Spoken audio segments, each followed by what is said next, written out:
Welcome back to I'll Watch What They're Watching, where we are curious and adamant about cinema. So we realized that in our excitement about film, we spent way too long talking about movies. So we decided to split this first episode into two parts. So now we're going to dive into our 3, 4, and 5s. Or our 3, 2s, and 1s. There you go. Yep. Cool. Let's dive in. All right. My number 3, ever changing, because it is Lord of the Rings. At this time, it's Fellowship of the Ring. I think I oscillate between all three, honestly. I know Return of the King has 15 endings, but I don't care. I love them all and I cry at them all, so I still like it. Two Towers I got to see last year when they did the re-releases in theaters, and so said that's my favorite for a while just because fresh, I guess. But at the end of the day, I love Fellowship of the Ring. There's just this, and I apologize, I'm just jumping right into this. I think everyone knows what Lord of the Rings is. If you don't, get on that ASAP. And there's so many behind the scenes and available content to consume on Lord of the Rings that if you're interested, I just highly encourage you to do it because everything about it is fascinating. Like when Orlando Bloom and I think Sean Bean almost got trapped in an avalanche and some random lady let them into their cabin and saved them, and crazy helicopter rides, and so many. It's just an incredible experience, an incredible movie. It's just, and I think for me too, it's like I said, it's one of those defining movies of my childhood, of my entire life, where it's hard for me to even think about that not being in somebody else's life or their experience watching that movie. So they're perfect movies. I mean, I don't even know what to say. They're just incredible pieces of film history and art and all the stories, everyone involved, starting with obviously Tolkien, just created these massive worlds and defined essentially the epic fantasy genre. Peter Jackson coming in and having this vision that respectful to the books and honors them, but also makes it into what film can be. His wife or partner, I think his partner, Fran Walsh, she's a big unsung hero of getting these movies made. She did a lot of the screenwriting. She actually did a lot of second unit directing. If you don't know, all three of these movies were filmed back to back to back, and basically, and not back to back to back, they were filmed where all at once. So second unit directing can be doing scenes from 3 and 2, and the main team could be shooting 1. So it's just really complex, a lot of moving parts, a lot of things going on. But I did want to mention Fran Walsh essentially created and directed a lot of the Gollum scenes and really kind of defined who he was as a character. So of all the crazy things that happen in this development, I wanted to shout her out because I think she is one of the unsung heroes of getting all this together. Can we just take a moment to talk about the cast? Absolutely. So the casting is so well done. Because it is tremendous. Just a mix of very well known and people that became very well known. Everyone in there is just plays their parts perfectly. I can't think of a single performance that I'm like, oh, they should have gone a different direction here. It's just all tremendous. Yeah.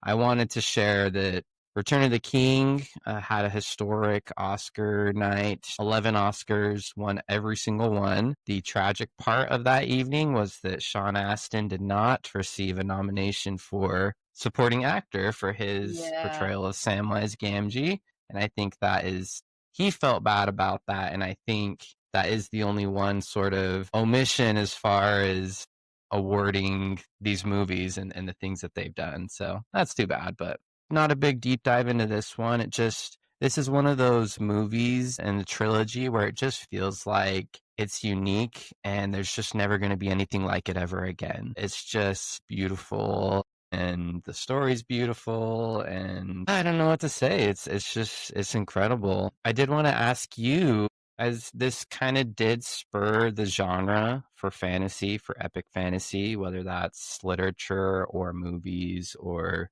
even video games. So I was kind of curious what your relationship was with sort of this epic fantasy genre and kind of where you've gravitated towards? Yeah, I was a big reader growing up. Yeah, video games, same thing. I've always loved kind of the big epic. The Horizon video games are some of my very favorites. Mm, I love Dungeons and Dragons, run and participate in multiple campaigns. So very that's cool. always been, a big aspect of my life. And then, yeah, Lord of the Rings. My number two is, I think, also a fantasy film that kind of defined the genre in some ways. So we'll talk about that when we get to it. But yeah, fantasy has always been a genre that I have just adored. Great. Yeah. You? It's awesome. Obviously, this was my sort of gateway into it, and I read a lot of different books. Your Brandon Sandersons, your sci-fi fantasies, yeah, love it, love it. Eat it all up. Give me some more. What are your thoughts on the Hobbit movies? I think this could be a hot take. I think they're underrated. Okay. Yes, yes. I think they obviously have their various issues, but I enjoy them.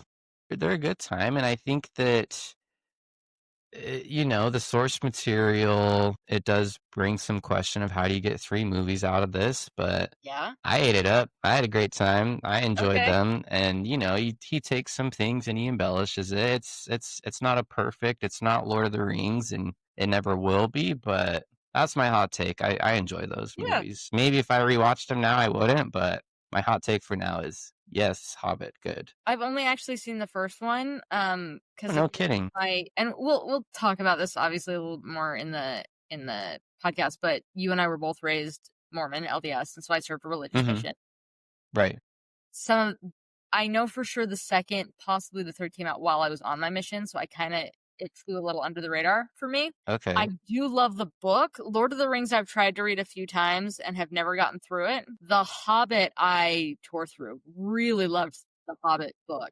Yeah, you're making me want to give the Hobbit trilogy a shot. I still don't think Just there's any need for there to be three movies, but I mean, no, but I understand the decision. If you're gonna make buku bucks making movies, might as well just right, do it. But I think again, you do miss a lot of the key features that made Lord of the Rings so special.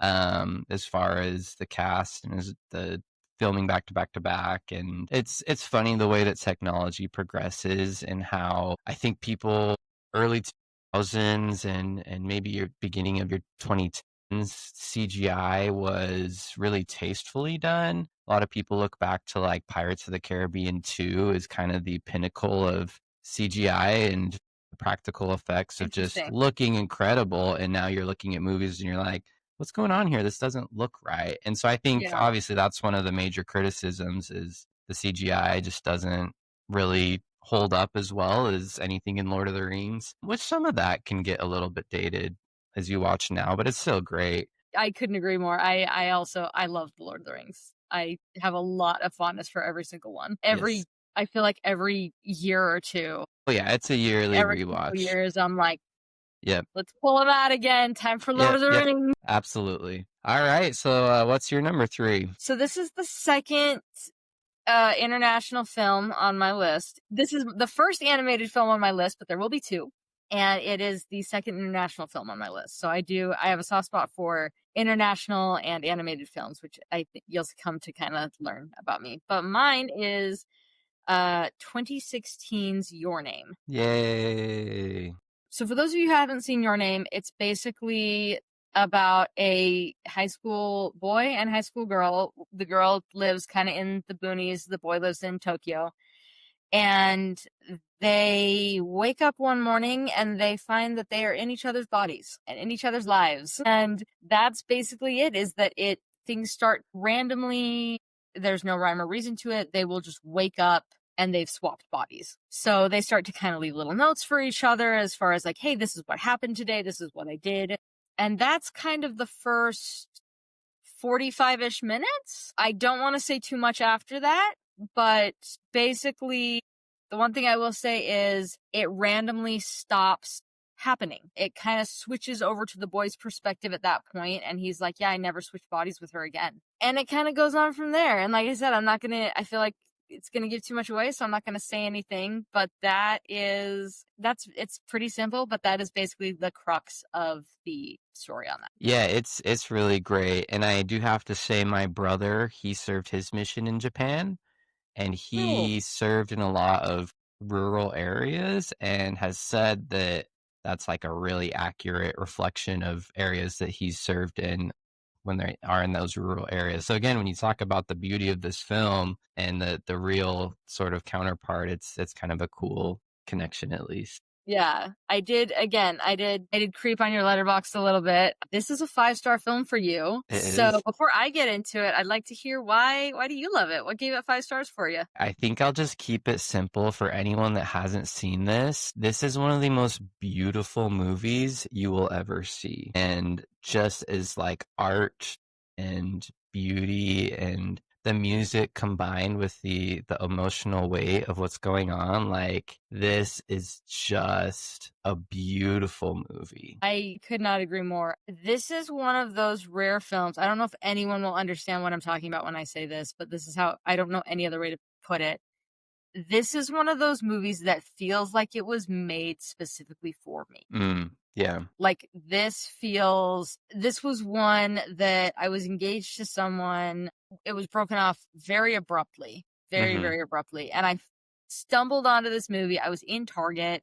I think I was doing some retail therapy. I was like, I'm going to buy a couple movies because I'm sad. Sure, sure. And looked at the cover, and I was like, this looks interesting and pretty. And I think I looked up reviews, and I was like, yeah, it's got good reviews. Plucked it off the shelf. Hadn't looked at it for a couple weeks, and then it was like one random Sunday afternoon. I was like, oh. And like 30 minutes in, I was like, this is a movie. And historically, I'm kind of notorious for like not having any respect for spoilers. I'm like, I don't care. So many times I wanted to be like, I need to know if it ends happy. I need to know. Because I was like, with my emotional state right now, I was like, if this is one of those beautifully tragic things, no, I cannot deal with that right now. And there were so many times I wanted to pick up my phone, just be like, I have to know it ends happy. I have to know it ends okay. And I'm so glad I didn't. I actually have a friend that I've been trying to get her to watch this, and she's hesitant because she is afraid that it will be sad. This is the movie where if someone doesn't like anime, I have them watch Your Name. Well, yes, that's correct. I have yet to show this movie to someone who did not like it. Yes, I showed it to Allie, and she loved it too. Same type of thing. I don't know that I could ever convince her to watch other animes or anything like that, but this, I'm like, no, you gotta watch this. Yeah, and it's that movie that the way I describe it, I tell them the ending. I either say it's hopeful or it's optimistic. Yes. Or I just, if I'm good enough friends with them, I'm like, just trust me. I don't think it's a sad movie. I also wouldn't say it's clear cut and ties everything in a bow. Yes, exactly. It's a very hopeful, optimistic ending. I'd agree. And so again, kind of, I've always sort of felt like this has kind of been a movie, especially for me. But then also, like the way my girlfriend and I met, there's no way we should have met, and there's no way we should be as compatible as we are, and there's no way, like, mind blowing. So I showed this movie to her, and she's sort of notorious for crying in movies, and she started crying, and we talked about it afterwards. And it's kind of one of those things, like, same thing, like this movie is just sort of like serendipity, happenstance. Like there's no way it should have worked out the way it did. That, I don't know, that feels, I feel like so many relationships could say that, but which is why I'm like, I don't entirely know how to conceptualize this other than it feels like it was made for me. But everything that you said, I mean, gorgeous visuals. Like there are moments where I'll just pause it and I'll just be like, this is stupid pretty. Yeah. Like this is ridiculous how pretty this is. And have you seen so the director is Makoto Shinkai. Have you seen any other of his films? I have not. I know you'll get to that in a second, but I would consider myself very, very, very green when it comes to anime. You know, your typical Pokemon movies growing up and couple Ghibli, but honestly, very, very, very little. So this is, again, I know this movie's great, and I think a lot of people, like you said, it's a great introduction to it, but I'm very green, so it's, I have a lot to do. Yeah, no, this will be fun. This is my favorite of his films. I think he did one called 5 centimeters per second, which I like. He did one called Children Who Chase Lost Voices, which I didn't quite get on board with. After this, he did one called Weathering with You, which I was like, it's fine, but I have a brother who he feels about Weathering with You the way I feel about Your Name. Did he And then the do most Suzume? I was about to say the most recent one Oh, is okay, okay, Suzume, okay. I've heard which a I lot about also that, but haven't watched that one yet. that was another one that I think I was the only person in the theater because I watched it on like a random Thursday afternoon or something, and I Awesome. stopped through pretty much the last 20 minutes. But yeah, like I said, I think it's a film that if you're not into anime, if you're not into international films, this is a great stepping stone into the genre. It's super, super palatable. Like I said, I have yet to show it to someone who did not like it. Every single person I've shown this movie to on some level has really gotten a kick out of it. That for me evokes more emotion than almost any other film. Like the Yeah. emotion that pulls and the high, like emotional roller coaster, this is like the film. The highs and lows, I am on board every single time. But yeah, like I said, if you haven't seen it, I would highly, highly recommend it. I think it's on like HBO Max or something. I think it's on a streaming platform. Turn it over to your number 2. Yeah, my number 2 is Everything Everywhere All at Once. Now I know you love this movie as well, so of course jump in and share your feelings. So anyone that has not seen this movie, it is about a couple that owns a laundromat that is getting audited by the IRS. And that is all I will say. I will say it is a Chinese immigration couple, which I think is an Yes, important thing to note. that is essential and very important. This movie is a lot of different genres kind of blended Mhm. into one. I would say primarily action with some comedy, drama, sci-fi, everything everywhere all at once. So this movie came out a couple years ago, and I saw it first on TikTok where people were talking about the movie like this movie is a big deal. And I would even say that my experience with movies was kind of in that I like movies, but it's not like a really big thing in my life yet. My wife and I had started doing these sort of fun little self dates where you take yourself on a date and go do some Mm. different things. And my primary activity was going to the movies. So I saw this, and the word of mouth on this movie was just nuts. Like everyone was just starting to say, like, this movie is a big deal. So I went and I saw it by myself. I was in the theater all alone and just bawled, just full shoulders shaking, uncontrollable sobbing watching this movie. You said as well on the separate thing of movies that change your life, and even though it's been recent, I can definitively say that this movie changed my life watching it in a number of ways. I'll talk about another in a second, but I think this really was the movie that sort of catapulted me into, well, I'm going to really take movies seriously. Like, I had such a good experience with this movie. I want to be more involved in conversations about movies and movies that come out and movies that are considered great, considered classics. So this, above everything else, this movie really kind of catapulted me into looking at movies a little bit more closely and seriously. I love what you said about it really being catapulted by word of mouth because I didn't go out to see movies much just because I was like, I don't want to leave my dogs, home for so long. I want to be home with them when I'm not at work. Just a variety of things. I was like, it's so expensive. So I didn't see many movies in theaters. I would just wait for them to come out. Mm-hmm. And I Mm-hmm. had a coworker, a buddy of mine, who we had done a lot of talking about film, and he texted me and he goes, "There's a movie that just came out, and if you see no other movie this year, this is the one you need to go see in theater." And I was like, "What are you talking about?" And he goes, "Everything Everywhere All at Once." And I said, "Okay, what's it about?" And he goes, "I don't even know how to answer that question. Just Yeah, it's a trust me." crazy movie, guys. It's a crazy movie. No, that's So great. yeah, same thing. I went and I saw it, and I wasn't alone in the theater, but there wasn't a ton of people there. And yeah, I just texted him afterwards, and I was like, "Yeah, you're right. Wow." Yeah. No, it's so good. So the creators of Everything Everywhere All at Once wrote and directed it. It's a like writing directing team.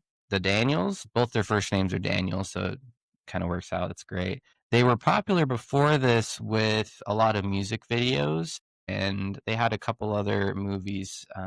The most popular music video, Turned Down for What, kind of a viral thing, gimmick, and that type of thing, and crazy, right? So again, this movie's crazy.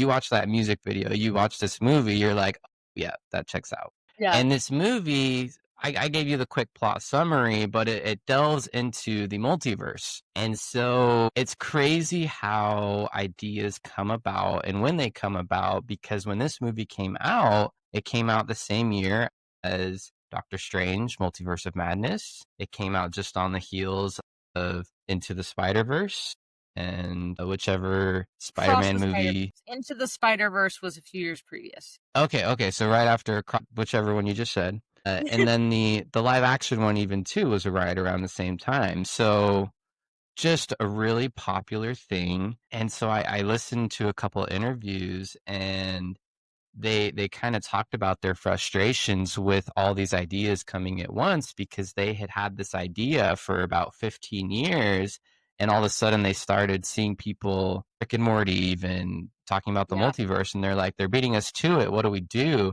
And one of them even says, I hate the multiverse movies. Once you introduce it, nothing else matters. And that's essentially the crux of what this movie is. Okay, well, if nothing matters, let's take that to its logical conclusion. And so that was probably somewhat of a spoiler, so sorry for anyone listening. But and they even were asked to direct Loki, the TV series through Marvel that is also multiverse based. So just at that time, and it's funny actually, because there's all these direct comparisons, and this movie does it so differently, especially than the Marvel counterparts. And the Russo brothers actually were producers on Everything Everywhere All at Once. I did know that. Yeah, so it's all just kind of a funny way that happens. But essentially, they talk about how do we take this to that conclusion that nothing matters, but then come back and give the audience a big hug. And I think that's exactly what this movie does achieve. Also, the fights are really fun. They're really unique. They said they got a bunch of YouTubers that they liked their way of filming action scenes and hired them to do the action scenes for this movie. So just a lot of really cool things going on here. They even talk about, you kind of mentioned your undiagnosed ADHD. Is that right? Or it's diagnosed now, but yes. Yes.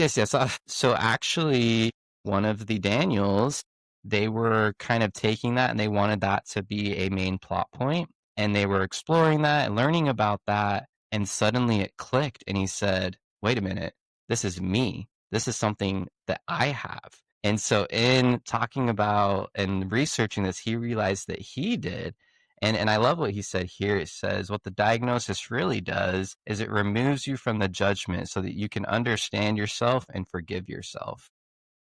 I like This that. movie is just really beautiful in its messaging about, again, it feels like a hug. So jumping ahead, I just think this movie ultimately depicted a way of living life or belief in life and what the purpose is that I believed in, that I didn't know how to vocalize or to live my life that way. But I watched this movie and I just had this realization of, oh my gosh, this is what I believe. This is what I like want to espouse in my life, of this sense of kindness and making connection and finding meaning in various things that go on in life. Because life is complicated, it's confusing, it's frustrating, but ultimately we have that ability to make meaning out of it, to be able to take things that are seemingly random and seemingly make no sense and shift them in a way that allows us to connect with others and allows us to forgive ourselves, to be compassionate, and to love ourselves and to have better lives. So I just love this movie, obviously. This movie made $142 million total, and its opening day only opened to about $500,000. So again, when you talk about the word of mouth, it was crazy for this movie. And then it did end up winning 7 Oscars, including Picture, Director, Original Screenplay, Actress, which Michelle Yeoh became the first Asian woman to ever win the award. And then it also won Supporting Actor, which, oh my gosh, just go watch that speech. Just beautiful, just so touching, brings this whole thing full circle. And then supporting actress, which they chose the wrong supporting actress to win. Jamie Lee Curtis's, I'm sorry, but her performance is fun, but you could swap her with just about anyone and it makes the movie still the movie. I would say Jamie Lee Curtis. This is how I feel about some of the Oscars sometimes. Sure. Jamie Lee Curtis, though, is such a Hollywood icon at this point that I'm like, it's about time she got her Oscar. Agree to disagree. Just think especially when you rewatch this movie and Stephanie, I don't know if the last name is just Stephanie Sue is amazing. Yeah, Stephanie Sue, she's the emotional weight, her comedy, her timing, her delivery of everything. It's incredible. And it's one of those things too where I hope she gets those opportunities and that she's back there and that she can be back there. Yeah. I really hope she can. And that's kind of my thing is I'm like, she's young. She's got time. Jamie Lee Curtis has put in she's put in some time. Yes, but still. Okay. Give it to her. Go back. Give it to her. All right. What's your number 2? So this is another trilogy. And this is the one that I also say is I feel like kind of defined the fantasy genre. This is the original Star Wars trilogy. And kind of with you, if I had to pick one, it's going to go Empire Strikes Back, which I know is like the boring choice, but that is how I feel about it. Nah, we love Star Wars. It used to be Jedi was my favorite, honestly, until quite recently. I even remember in the past handful of years, I was always still like, nope, Return of the Jedi is my favorite. I loved the Ewoks. I don't care. I love the happy ending. But so after, and I'm sure we'll talk about this at some point, after The Last Jedi came out, I did not watch anything Star Wars for some time because I was very upset. Sure. Understandable. I felt like my entire love for Star Wars had been squashed in one fell swoop. I was very, very distraught. And then I was home for Christmas one year and I asked for the Star Wars trilogy on 4K. And so we watched the original trilogy together. And watching Empire Strikes Back, this was just a handful of years ago. This was like my come to Jesus moment. I was like, oh, this movie is a masterpiece. Like, full stop. This movie's amazing. Return of the Jedi, yes, I still love you. You make me happy. I always love to, follow up the trilogy with that. But I was like, Empire Strikes Back, this is it. Like, this movie is it. Yeah, I could go through it, everything about it. I love Yoda. I love the introduction of Yoda. Sure. It's so interesting because this is another series that my girlfriend has never seen. So we're making our way through it now. And I don't remember what it's like to see Star Wars for the first time. Right. It has been such a staple, such a part of my life that it's interesting watching it with someone who's never seen it before because I cannot relate to that experience. I have no idea what that's like. And so like watching it and being like, it's so interesting watching Yoda and being like, people watching this for the first time had no idea that this was the great Jedi Master Yoda. Like he's this creepy little hermit guy who's annoying Luke. Like that's what he does. So I love everything with Yoda. I love everything that happens in the tree cave on Dagobah.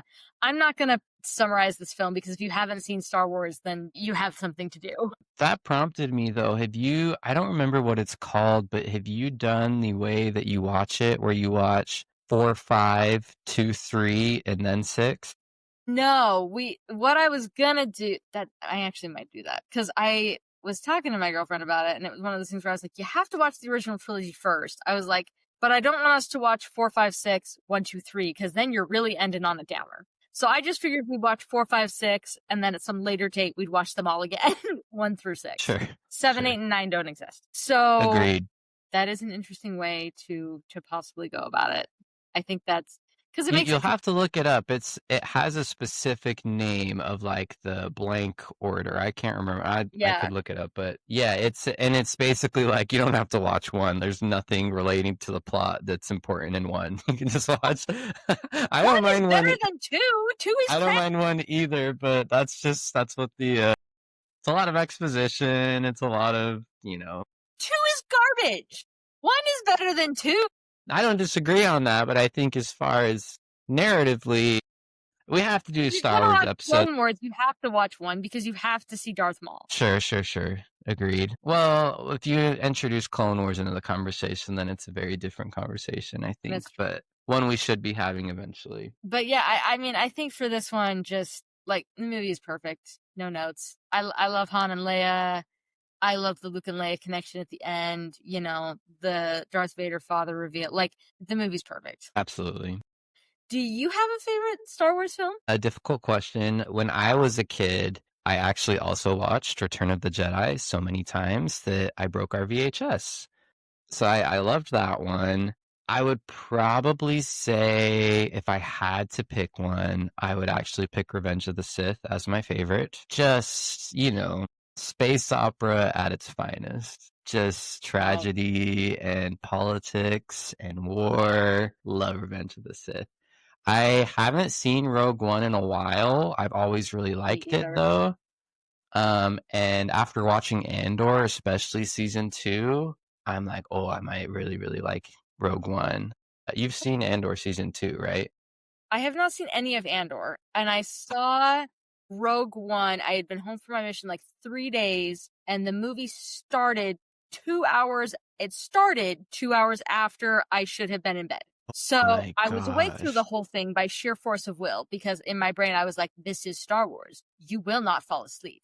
But I don't remember a good chunk of it, and I've only seen I it am shocked that you haven't seen Andor. if it came out after Last Jedi, I Sure. probably haven't seen it, to be completely So you honest. have Mandalorian, you haven't seen either? Wow. Oh my gosh. We have I don't we think have you understand how much Last Jedi screwed me up. oh my good. I'm surprised by that, and I don't want you to like yell at me right now. I don't hate Last Jedi. So again, I would answer right now, Revenge of the Sith. Need to rewatch Rogue One soon. Honestly, need to rewatch the original trilogy soon too. It's been a little bit, but we need to plan how we're gonna do this because you not seeing Mandalorian, at least the first 2 seasons, we can skip the third if I'm being honest. And you not seeing Andor, those are I big know. deals. We need to address that in some form or fashion. So, anyways, Anyway, so yeah, that's Star Wars. Like I said, I consider it a fantasy in space. You know, it follows the hero's journey, does a lot of the good stuff there. But yeah, I Empire Strikes Back is the one for me that is just magic. But getting down to number 1, Adam, what is your number 1 favorite movie you're gonna proclaim before God, me, and all our listeners? yes, a full-chested, full heart is The Dark Knight. I love The Dark Knight. If you haven't seen it, Batman and the Joker going at Yeah. it. Some of the best action sequences, some of the best reveals and twists and turns and act and explosions and music, and I just love everything about it. It Yeah, no, was Dark Knight is fantastic.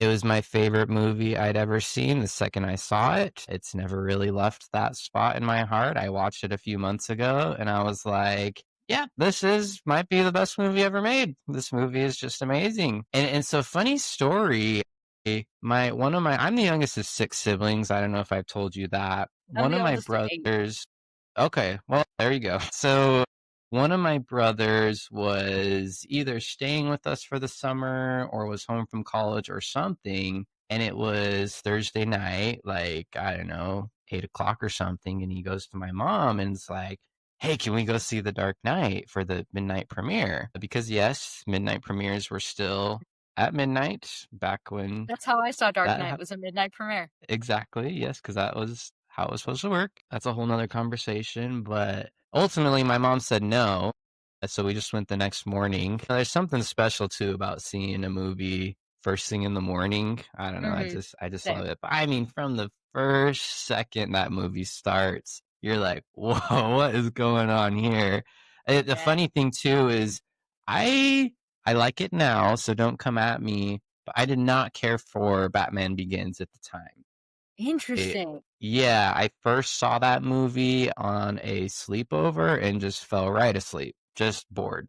Okay. I was 9, 10, 11 in that range, so it's like, I Mhm. don't know, there's things that 9, 10, 11-year-old is just going to be bored at. But this, I was not bored, just became obsessed. The whole thing, changing my Facebook profile picture to the Joker, When you were that kid. absolutely. Just me and one of my friends would just watch it all the time. And then when The Dark Knight Rises came out, we obviously went to that midnight premiere and made a big deal of that. That might have been the first time I ever tried hot wings as well. So fun fact there. I love hot Okay. wings now, but before Dark Knight Rises. And Mountain Dew Voltage was just kind of a part Mountain Dew of, Voltage is still my jam. yeah, just kind of a part of this movie, if I'm being honest. I think also I haven't seen it in probably 6 years, but Inception is probably hovering right around trying to break its way into the top 5 list. I Okay. wouldn't put it in just because I wouldn't want two Christopher Nolan movies. But I love Inception too, and so it kind of, those two movies I think just came out right when I was like, yeah, action and this is awesome and all those Mhm. different things. But looking back and rewatching this movie, it still hits. It's still awesome. I love Batman. For who's involved with this one, obviously Christopher Nolan, I just talked about. Christian Bale is Batman, who I still think I would say is my favorite Batman. I like Robert Pattinson a lot, and I really liked the Batman. I think what I would say after that movie was like, I don't think it's as good as The Dark Knight, but you can at least talk about it in a conversation with The Dark Knight, which I think is commendable, as this is my favorite movie ever. Mm. I did think on my rewatch of the Batman, didn't, I still liked it, but I didn't like rewatching The Dark Knight. I could rewatch this anytime. The Batman didn't hold up as well for me as a Super down. rewatch. Really? Really. There are some things I'm finding out in just the last 20 minutes that are shocking me to my core about you. But Because I'm sure, we texted earlier, and I was like, "Oh yeah, I'm a DC fanboy to my core," yes. and I am. I think I'm a little bit burned out by Batman. I keep it's one that Wow. I keep meaning to. Like, there have been several nights where I've been picking a movie, and I'll be like hovering over the Batman, and then I end up Okay. picking something else. So I'll ask you this question right now. I'd already sent to you. In relation to that, because obviously we're in a time period right now where the new Superman movie just came out, and there's this Mm, whole kind of changing of the guard with DC in general. yes. Because if you look back, I watched short like Instagram video about it that was like, let's just talk about the entirety of DC in the last 15 years or something and just talk about the mess in every different movie and what happened. And it is, we should probably do an episode on it because it is just Yeah. crazy all the, to see the success that Marvel has had and then to come over to DC and be like, well, we got the Batman. But that Yeah. kind of leads to my question, why do you think over the years Batman has been so popular and sort of like bulletproof at the box office when all of these other DC projects just haven't panned out the way they hoped? Yeah, I mean, first of all, the Batman movies are good, which is something. That's big. Yeah, the Batman movies are all varying degrees of, I think, good. And they're all watchable, whereas some other DC movies are hot garbage. So that is something. I think another thing is too, like, there are so many people who their favorite superhero is Batman. I know Marvel fans who are like, yeah, no, I love Marvel. And I'm like, cool. Who's your favorite superhero? Oh, well, it's Batman. Okay. Right. Like, and I think that's the thing is like people love Batman. I mean, from Batman the animated series to this day, if you were to just Google best superhero TV shows or best superhero cartoons, Batman the animated series is almost always number one. Always. And the way I've heard people differentiate Marvel and DC is Marvel is about humans who want to be gods.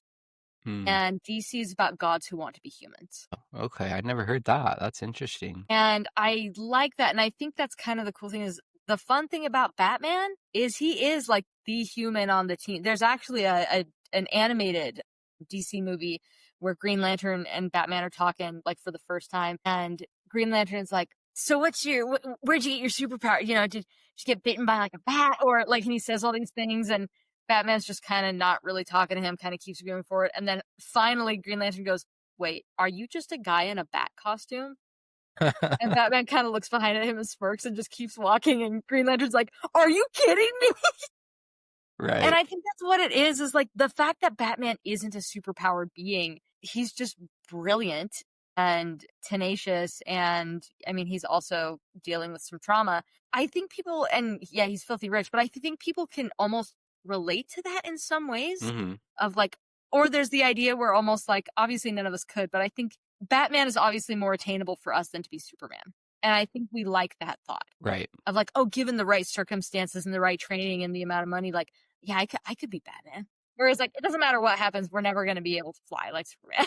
Right. No, those are all great points. And I think you're right. I think they just done a good job of sort of, maybe that's a whole episode too, of just looking at Batman and the history and how who they get. And obviously Christopher Nolan coming and picking this up, tremendously impactful on the popularity of it. But this movie's great. And I think, so kind of continuing with why this is my number one movie, I think any great piece of art, your relationship to it can and should change over time. And so when I rewatch this, I love rewatching a movie and then hopping on Letterboxd, reading the top reviews. Usually it's a funny thing because the most popular ones are going to be like one-liners that are just like really funny. Yeah. But then I started reading into some of the other reviews and I was like, what do you mean this is a movie about post 9/11 geopolitics and America and that type of thing? And I apparently there's a lot of conversations about that. There's even college level papers from Ohio State University where people are talking about, this is a direct sort of commentary on and terrorism and what our moral obligation is, or surveillance, right? That's a huge plot point. Like, is it okay to use surveillance to catch someone that's going to do a terrorist act, or is invasion of privacy more important? So there's all these sort of contexts and subplots and themes that pop up as you watch it another time. And, where Everything Everywhere All at Once, I think, is much more of a personal, individual movie of defining your relationship to sort of other people. I think Batman is really a conversation and relationship of how we should be as a society together. Ultimately, there's the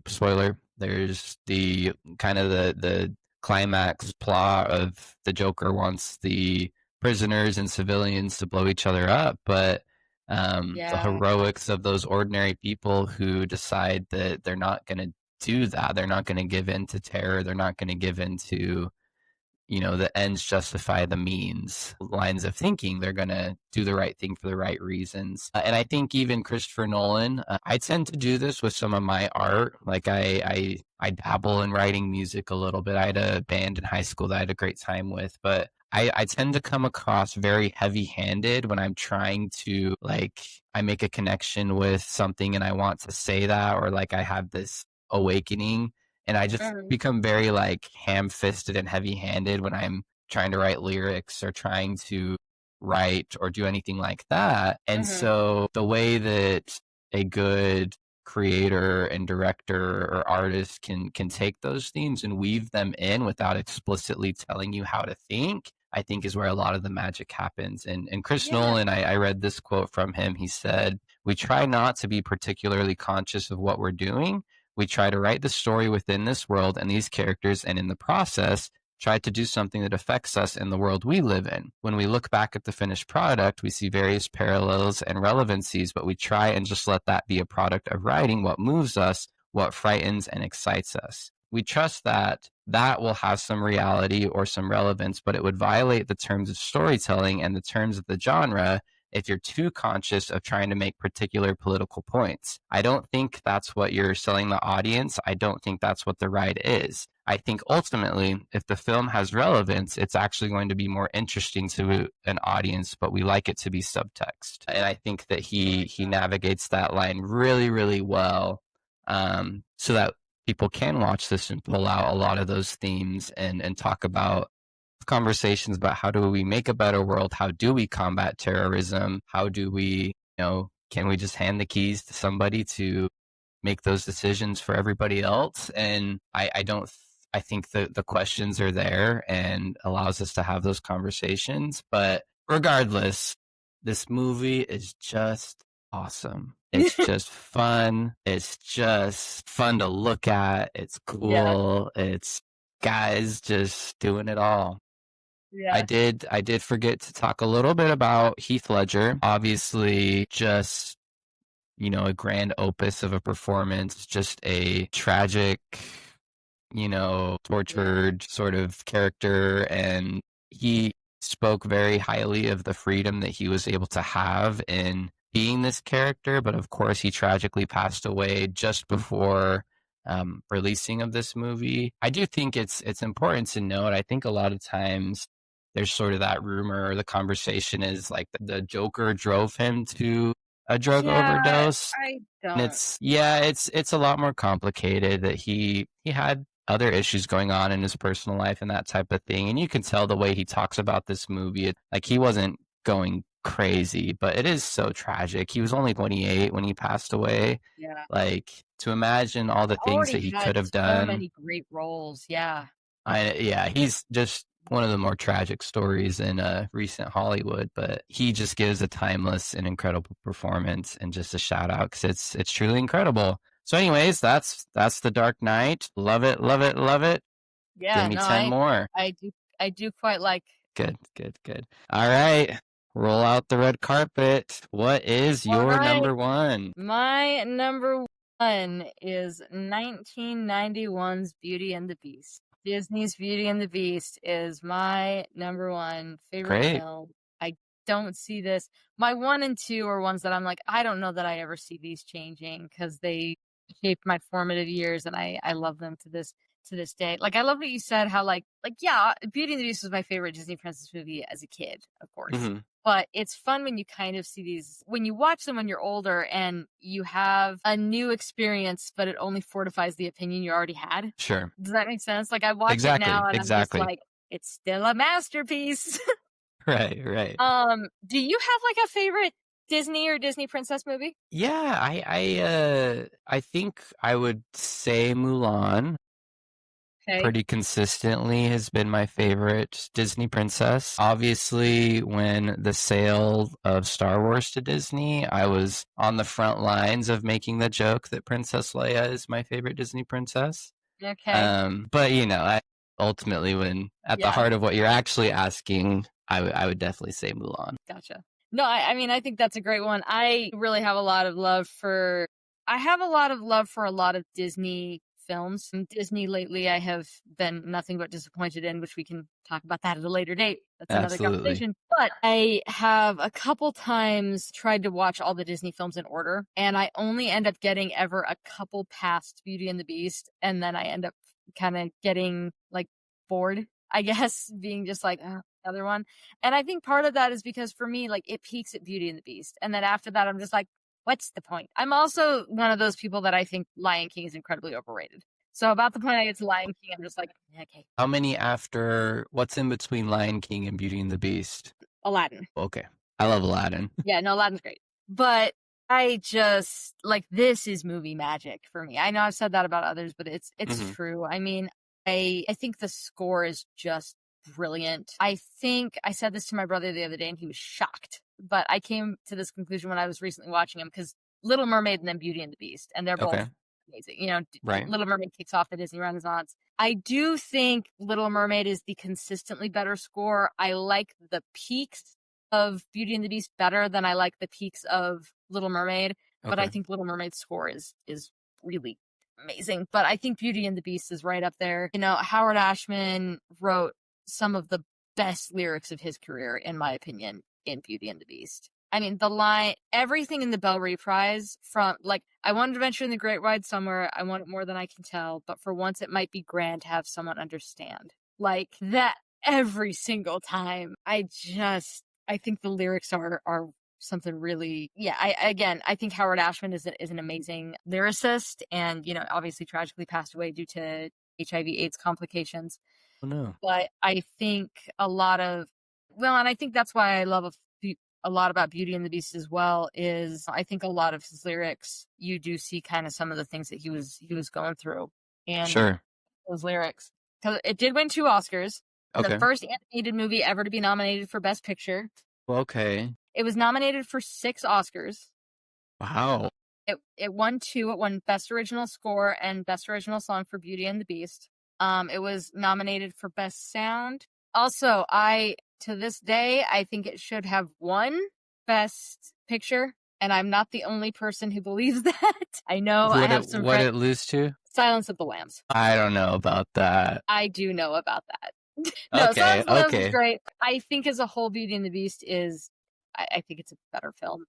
But what's really cool is, so Best Original Song, that year, there were 5 nominees for Best Original Song. Mm-hmm. Guess how many were from Beauty and the Beast? Trying to think of the songs. I'm going to say 3. Yes. Okay, that was wow. it. So Be Our Guest, Belle, and then Beauty and the Beast, Tale as Old as Time. That's the one that won. That's awesome. But, like, just bonkers that half of the awards they were nominated for were Best Original Song, which I just think is awesome. I think and I've written essays on this, I've read essays on this, I've seen YouTube videos analyzing it. I do think Belle is a feminist icon. The people who say it's Stockholm Syndrome, come at me. I will be glad to prove you wrong any day of the week. I think it's romantic as hell. Mm-hmm. Like, to this day, I think it's so freaking romantic.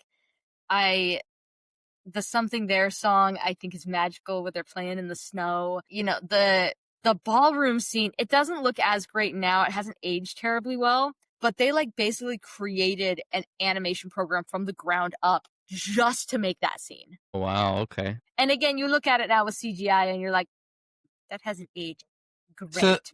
So quick question for you. I'm not going to ask what you think about the live action, because I can assume I already know the answer loud and clear. But what I will ask, what do you think about the song Evermore in the live action? I think it's nice. Okay.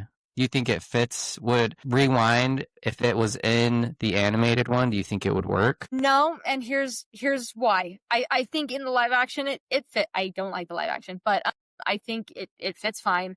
I think it's a nice, I've listened to it before. I think it's a nice song. The score in that moment in the animation, that's one of my favorite parts of the movie, to be completely honest. And I'm like, I don't want him singing. Sure.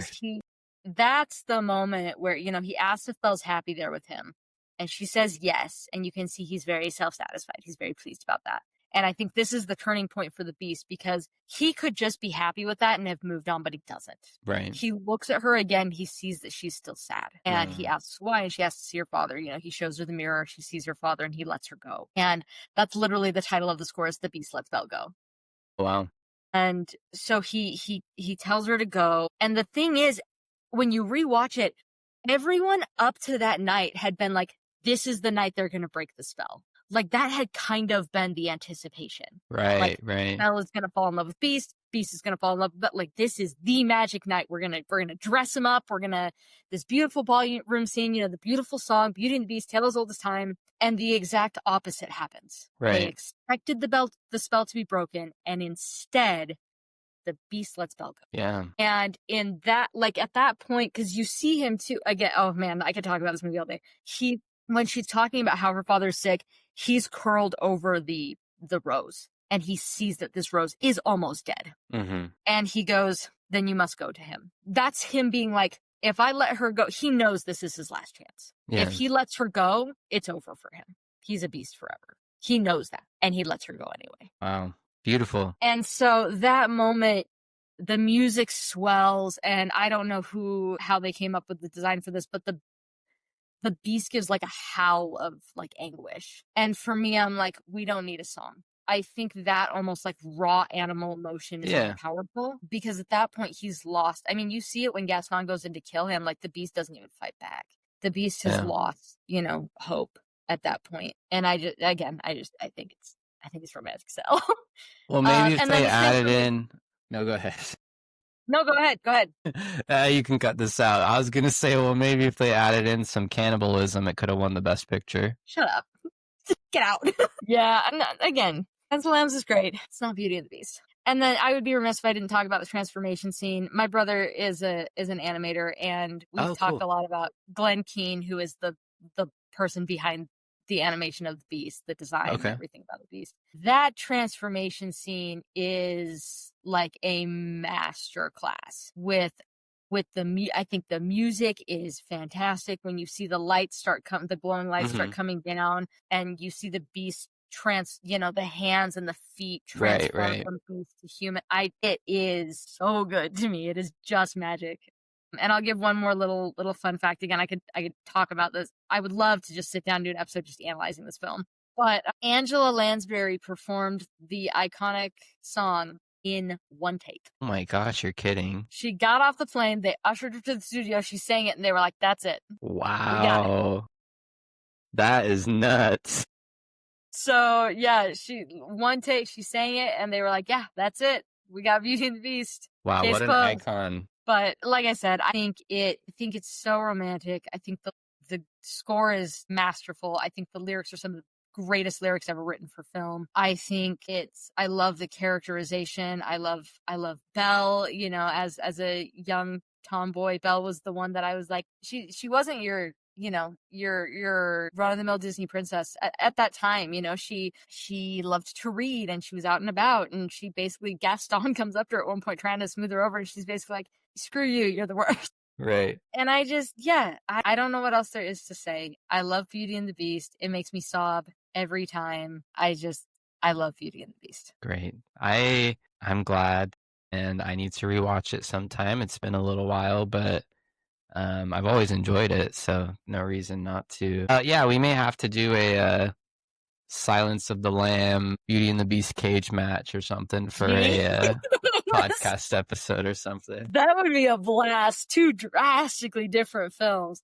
And don't get me wrong, it's great. What's the what's the story behind this? Is this an adaptation, original story, old fairy tale? It is one of Grimm's fairy tales. Okay, I actually think it might be super fun to do an arts and charts episode where we compare this with one of the other versions. So like one of the really famous, the one in the Criterion collection is French. The director's name is Jean Cocteau, I think. Cocteau is the last name. I don't remember the first name. And I've seen that one. It's very good. There's an anime adaptation that came out a few years ago called Belle, which I also quite enjoyed. Isn't there some Beast movie that came out in like the 2010s? We don't need to talk about that one. Yeah, there are numerous adaptations of Beauty and the Beast. Some great, some not so great. But yeah, no, I think it could be really fun to do some sort of compare and contrast between them for sure. But that's our top 5. That was a lot of recording, but that's what people are always saying. They want a 3-hour introduction podcast episode, I think is what they're saying. That's what everyone is wanting. Yeah. Yeah, I mean, now we know a little bit more about each other. Now the audience kind of has a little bit of a pulse check on what some of our favorite films are, and we'll start planning some upcoming podcasts just to let people kind of know. We will be, again, this was kind of an introductory episode, but we will start talking about some new releases. We want to give people our opinion on those.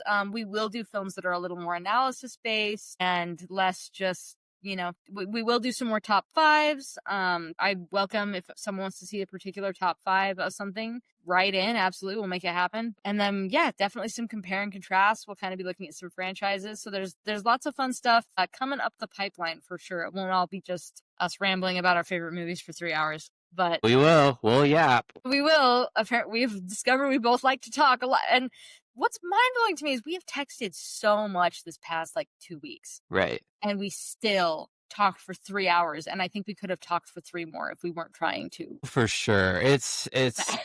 This is again, I commend every podcaster I've ever said we're taking too much time on this, because now I totally understand it. You can just yap, you can just go, but this has been a lot of fun. I'm really excited the direction we're going to go. So we'll be around. Yep. So we will see you guys next time. Bye. All right. See ya.